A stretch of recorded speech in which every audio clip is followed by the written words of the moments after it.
publisher, attorney, and producer. Now, tonight, Jay Batt and I have the privilege to host this week's Louisiana Conversation with two of the, I gotta tell you, two of the most well-known New Orleans natives. The first half hour, starting now, our guest is Mark Romig. Mark is the Chief Marketing Officer of New Orleans and Company, and he's the stadium announcer for the New Orleans Saints. And he's going to entertain us for a second, as he did a few seconds ago. Now at 7:30, the world-renowned Vince Vance and the Valens. Vince Vance, who's a member of the Louisiana Music Hall of Fame, and he's going to join us with a few of his surprises. So those watching, please stick around for Vince. Like you've never seen him before, he'll be here. Jay, it's great seeing you again. And Mark, so take it over, Jay. Hey, thank you, Stephen. And Mark, thanks so much for being with us this evening. My pleasure. It's great to be with both of you guys. I haven't seen y'all in a while. Yes, indeed. I was telling Stephen earlier that our families go back about 7, 8, 9 decades at least. And I was going to... Our mothers were in each other's weddings. Yes. I remember when he was chief of protocol at the World's Fair and worked for I remember you when you were a student in college. Oh, okay. We don't need to go there. Okay. Okay, no stories. No stories. No. But Mark, with what you're doing for the city and promoting our city and the conventions, talk to us about where we are, given the climate we have. You know, we've gotten some, dings on our media and with our city. And we've gotten some, I want to say, not so promising and positive remarks from some of the media. We all know we have a great city, and every city needs help right now, it seems like. But I know you guys are just still doing a great job booking the conventions, and we haven't lost anything yet. Could you fill us in on where we are? Be happy to. We are fighting against some headwinds like every other major destination in the United States. Coming out of COVID, there was a period of time when nobody was planning anything, whether it was a meeting planner planning a convention or a trade show or a family deciding where they're going to visit. So we're playing catch up right now, and I'll bring you up to speed as to where we are compared to where we were in 2019. It's a 24/7 type of job. We have a staff of about 80 people, and a majority of those people are salespeople. They're out and about around the world, actually, trying to convince people to come spend their money in our city. And why we do that is because we're an economic development corporation. If people come spend money in our city, we're going to generate that spending, which generates jobs, which generates taxes and retail and activity, and helps our economy move forward. New Orleans, for what it's worth, depends a lot on the tourism economy. Obviously, we'd like a more shared value of our economy with other industries. But until we get there, we need to rely on the spending that comes in from hospitality. And really, no other city, we believe, does it better than New Orleans. It's always ranked as one of the most hospitable. And from a standpoint of assets, the culture bearers, the number of people who are involved in the industry, who put forth the great restaurants and hotels and attractions and special events, particularly our festivals, we think we compete very, very well. It is difficult these days. We've had obviously some news coming out of the city and being sort of amplified by others in the media. And we share those same problems with other major urban centers. And, exactly. What we need to do is our job, and that is to market the city and to, we want people to come here, have good memories of their visit, spend, enjoy themselves, and most importantly, share their visit with their friends and family and come back as often as possible. New Orleans is very unique in that it's a city that has about 60 to 62% repeat visitation, which means we've got people here who know us, they've come here often, whether it's for a weekend trip, a night trip to see a festival or a game, or they're here for more than that for a period of time. And so these people have become really our best influencers and our best ambassadors that share the great joy of New Orleans. And so we keep pushing forward. We invest where we can in improving the product. Over the last several years, we've placed millions of dollars into additional security into the French Quarter, for instance, and working with the NYPD, who truly, those men and women behind that badge do it better than anyone. I know we're considered to be short-staffed in some ways, but they're building that back up. I think the plan that's underway now, we feel has great momentum and should do a much better job for us. But we're going to continue doing our job, and that is to push the city of New Orleans. I shared with y'all earlier, and I think you can play this for us whenever you have the moment. We have a national brand campaign out there across the country that's seen mainly digital and online streaming services that speaks to the special nature of New Orleans. We did research, and we never put any creative out unless we've done some research behind it to show that it's going to work for us. And what we found out is coming out of COVID, what people needed more than anything else was to be with inspirational people, to feel like they could get out of themselves, get out of their homes, and become well again, and to be inspired. And so our research drove us to the national brand campaign that is now being seen. And Stephen, are you able to tee that up for us and show it? And we got a lot of inspirational people in our city, for darn sure. That's right. You're sure about that, Jay? And this was shot locally with a local production crew. And I think your viewers may recognize some of the faces in this commercial. Let it rip, Stephen. Okay, before I start, those people, comment below, and please, we want to hear from you. So please go ahead and comment, and we'll take your questions, your comments, etc. So here goes. Let me start it here. It's called +1. We got a lot of hungry people tonight. I want the fish in the oven. Come on in.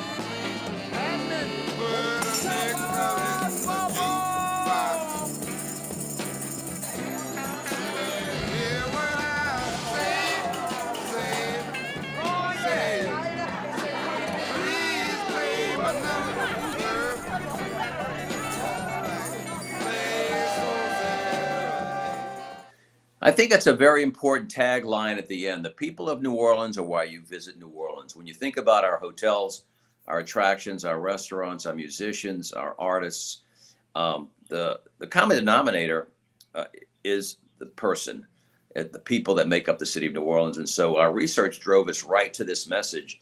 And this is resonating so well. I mean, there are so many great stories that have come out of the city of New Orleans. You know, we used to have a campaign called One Time in New Orleans. And it was an homage to all the great things. And, you know, there are other hard and sad things that have happened in the city in the past.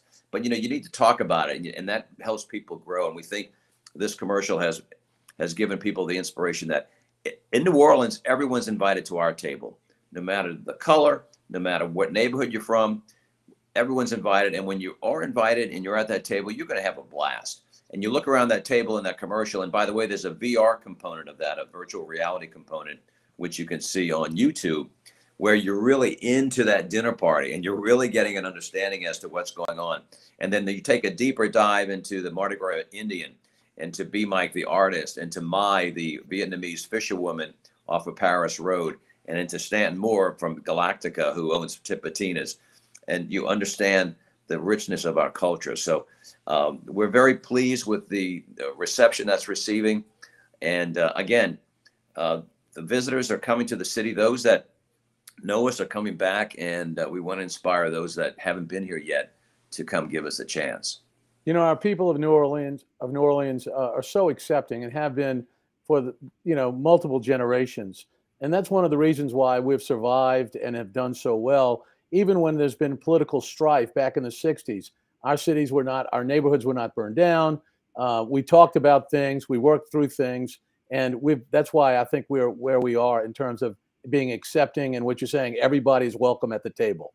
That's a good point, Jay. You know, with everything that's occurred recently, whether it's the decision on Roe v. Wade, which, there are people on both sides of that, or as it relates to any of the other social issues, what we're saying is that, you can come to New Orleans and hash those things out. Everyone and every opinion is welcomed here in the city of New Orleans. And, there's an ulterior motive to that. Our visitation supports these jobs that are involved in the hospitality industry. And there are some great careers that people can can make in the industry. And so we want people to put their feelings aside, know that New Orleans is going to be a very hospitable place to visit. And we've got so much richness. I mean, the National World War II Museum is opening up a new exhibit on November the 11th called Expressions of America. It's going to be a state-of-the-art sound and light experience that you're not going to want to miss. We are partnering with them to market now around the region, including Chicago and Atlanta, to invite people to come into the city to experience the National World War II Museum. We've got the aquarium that'll be opening their new kind of revisited Aquarium of the Americas. They're renovating the entire plant come mid-year of 2023. That's going to be a spectacular new facility in many ways, even though it's been around almost 30 years, right, if not more. And that's going to be another reason to visit the city of New Orleans, as the new Four Seasons Hotel, the Virgin Hotel, all the other opportunities that people have to come and experience the city. And we like to say that New Orleans is built to host. Our convention center, along with our Department of Convention Strategies, has come up with this shared message that New Orleans is really the best city to host because why? It's walkable. The transportation is easy. You don't have to go more than 1.5 miles or 2 miles to get one of the best meals you'll get in the nation. And we've got the people behind it, which is, I think, the magic to the sauce. May I add, and I know you have a bias as well, but may I add also we have two of the great parks in America with Audubon and City Park. I was coming to that. City Park is the magic of the city when you relate it to parks in America.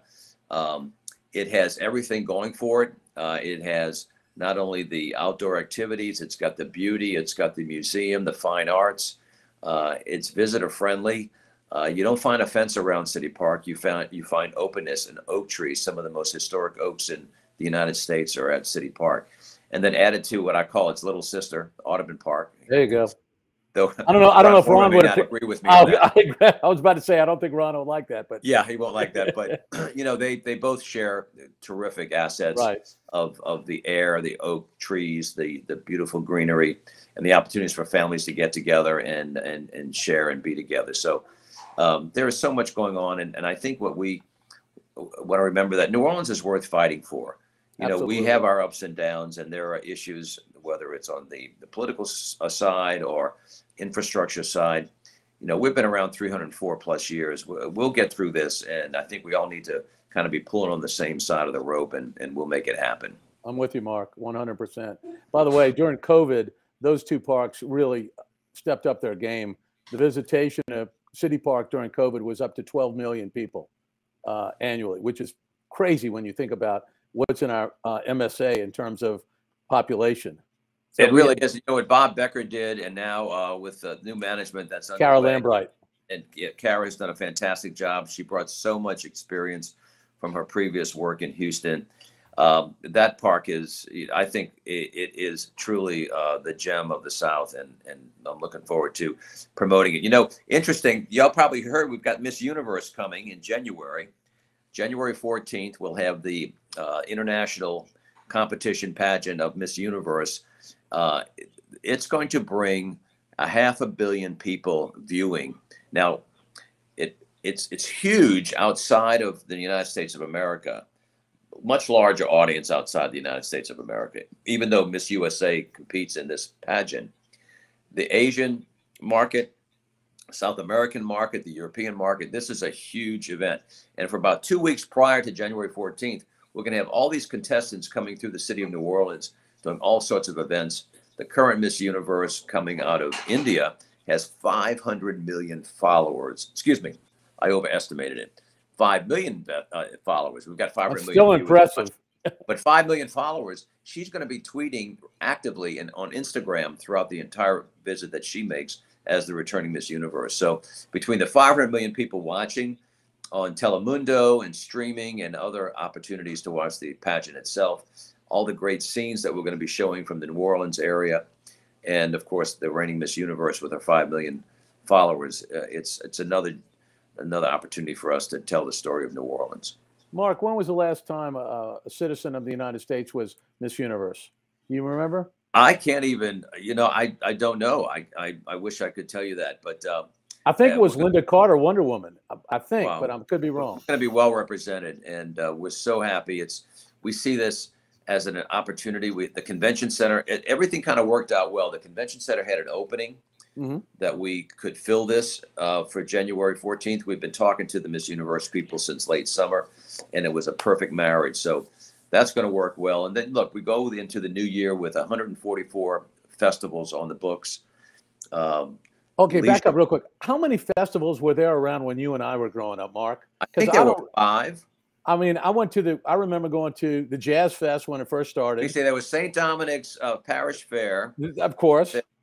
There was a cool, do you remember the Cool Jazz Festival that was on the City Park driving range? I saw Barry White there back in 75. Hey, you've just aged both of us. I'm going to be 67 in January, and you're going to be what, 78 in Oh, yeah, you stop yourself. I'm going to 62 in December. Thank you, sir. All right. You know, John George once upon a time. Stephen's the youngest one on the screen here. Well, you know, John George's in his paper a few years back suggested, and where his reporter put in there that Brian was my son. I had him do a retraction. But then didn't Brian write a letter to the editor saying that he refuted you? Right. But back to the business here.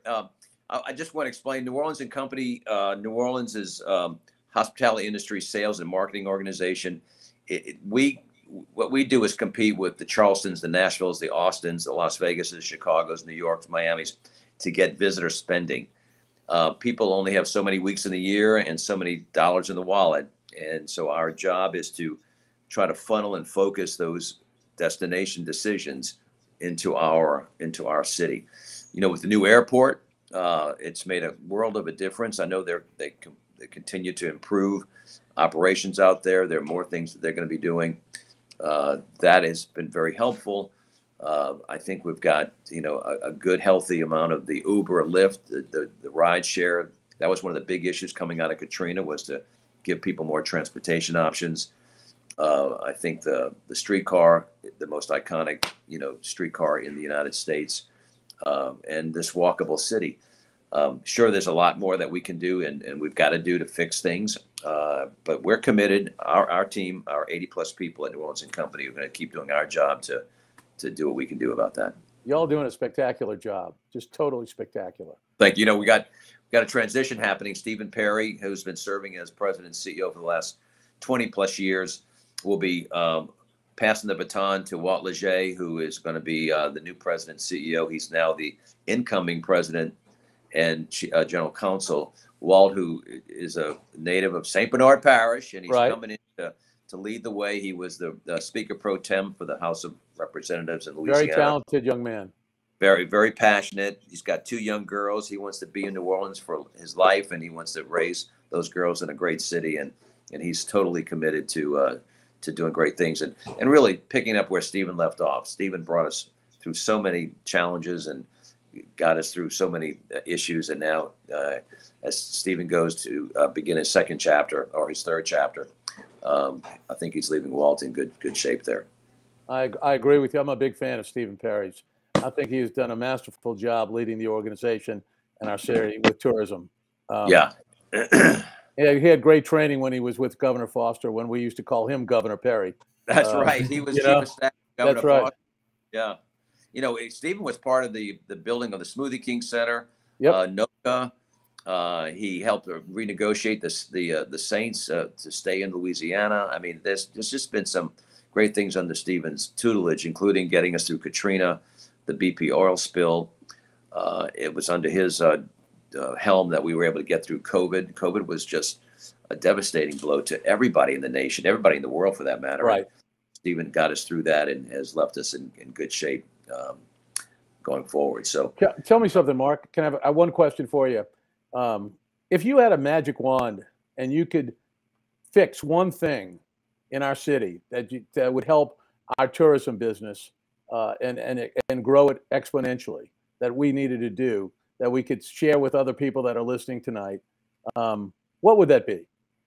You know, it sounds pretty simple, but I would say that we need to be thinking that the glass is half full and not half empty.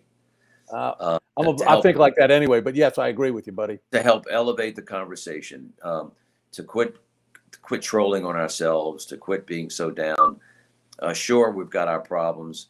It's interesting. We talk to visitors, we talk to meeting planners, and we probe them as to what they're thinking and what they're feeling. And we get the same reaction for the most part, that, yeah, we see that. We see the homeless, we see the graffiti, we see, some litter, but we see it in our own hometown. What y'all present that we can't find in any other city is the wonderful hospitality and the people that are making this thing happen. And our And culture. So our culture, you're right. The culture bearers who each and every day get up and do their magic. They make their music. They make the art. They become the Black Indian tribes that they're putting the suits together each and every year for a whole new presentation each and every year. These are the people who live and breathe it. And I think if we could be more joyful about what we have and how resilient we have been, I think that would help elevate everyone's mood and process. I just can't fathom downing the city of New Orleans when, as New Orleans goes, so goes the state of Louisiana. You're darn right. So we've got to be our own cheerleaders, even though when the nights are the darkest, we've got to bring some light to it, and we can do that on our own. And it's not Pollyanna. I think it's a responsible thing for us to be more optimistic about what we can achieve. Officials come and go. We are here, right? We're going to make this thing work, and everyone with the right attitude can make this thing work. So we have, let me interrupt and just say that we have a comment from Ann Kiefer. Y'all know Ann. Yeah. Says, hi, guys. And so please, anybody who wants to comment, go ahead and comment. Mark, when are you going to give us your the same rendition of your I guess whatever Steve, you say at the Dome? I was waiting for. I'm looking at it. 7:23. You've got a much bigger celebrity, not a celebrity beyond extremes coming after me. So I want to get off the stage here real quick. But real quick, my dad was the Saints announcer for 44 years. He started in 1969. He went all the way to the preseason of 2013. One thing about Dad, he was very persistent and consistent. He never missed a game. 446 consecutive games. Jay knew him as Uncle Jerry. Yep. He went to 446 consecutive games. When he had the sorest of throats, when he had the flu, he announced the games, which means my mother went to about 446 games as well. So she's all one of the unsung heroes. But then in 2013, he passes the mic on because he and I share a same deviated septum and we sound similar. The Saints didn't want to change the kind of the mood and the tone in the Dome, so they asked me to step up. And so I did. The secret to that, I used to leave the games early back in the day when Dad was announcing and when I could leave the game early, when you probably wanted to leave the game early before Mr. Benson bought the team. But and that would always kind of drive my mom crazy that, she had to stay, but we could leave. So the first call I got was from my mom. And she said, well, Mark, now that you're going to be the Saints announcer, you have to stay the whole game. I said, yes, ma'am. And she said, you better sound like your father. And Dad then pulled me aside and he goes, son, you just sound like yourself. But what I've been able to do is try to mimic some of his calls. And those would be things like, first down, Saints! There it is. Or, it's good. For a field goal or a touchdown. Touchdown, yeah. But the one that really helped kind of create, and we did it in London. The Saints invited me to come to London and to announce the game in London. The Saints they were the home team, and so when it was appropriate, when the Vikings were on a third down, I was able to do it's third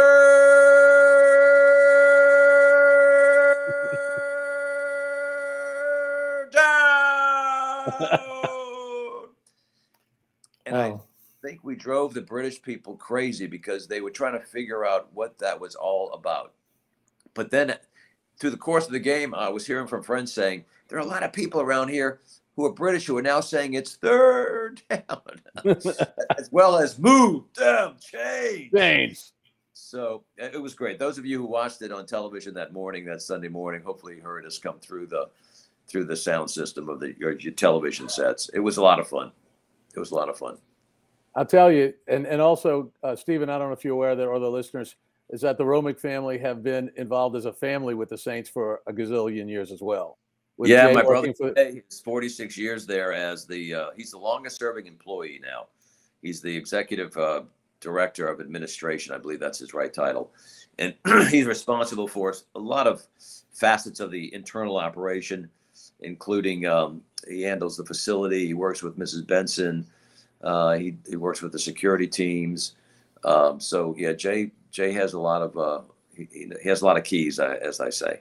A lot of don't keys. you have a couple of family members spotting you in the? I'm getting there. My sister okay. Mary Beth, 30 years spotting. She is the one that whispers in your ear to tell you what happened on the field, so that we sound like we know what we're talking about. She did it for Dad for 20 years, and now she's been doing it for me for 10 years. So Mary Beth is really, she's the smartest one as it relates to football, I can tell you. Oh, really? And my brother Jay too. So I'm going to play the commercial once again, if you don't mind, okay? That's fine. It's a good way to go out. Yeah. Well, why don't you stay a little while and chat with Vince when he comes in? I can introduce Vince for you if you like. Yeah. There it is. There it is. All right. Okay. So hold on. Let's see. Let me go ahead and. We got a lot of hungry people tonight. I want the fish in the oven. That's Jeff Isaac too.